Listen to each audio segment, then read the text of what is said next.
pag-ampo aron panalipdan sa tanang mga katalagman sa umaabot. Sa ngalan sa Amahan, sa Anak ug sa Espiritu Santo. Amen. Among langit nun ug mahigugmaon namong Amahan, nagapasalamat kami nganha kanimo Lord sa kinasingkasing, nagihatagan mo kami ug maayong panglawas, ilabi na sa among mga anak, sa among kapika sa kinabuhi, ug labaw sa tanan, sa tibuok namo nga pamilya nga among gimahal. Daghan kayong salamat Ginoo nga imo kaming gipanalipdan sa mga katalagman nga among nahiaguman karon, sama ni ining linog Lord ug sa mga bagyo.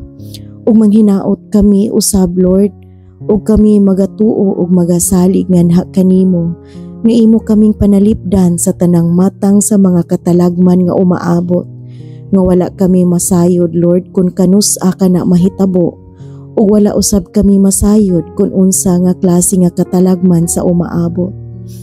Amo kining isalig nganha kanimo Ginoo nga imo kaming panalipdan, kami nga imong mga katawhan nga imong gipili, nga imong gihigugma.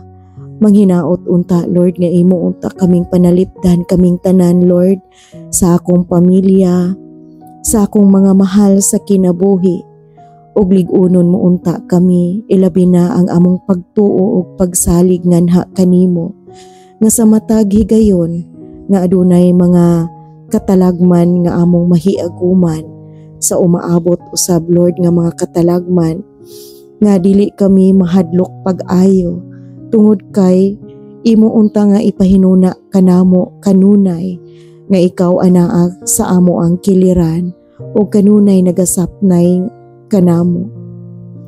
Daghan kayong salamat Ginoo, ug amo kining isalig nganha kanimo pinaagi sa pangaliya sa among mahal nga inahan nga si Mama Mary, ug pinaagi usab sa imong bugtong anak among Ginoong Hesukristo. Amen. Sa ngalan sa Amahan, sa Anak ug sa Espiritu Santo. Amen.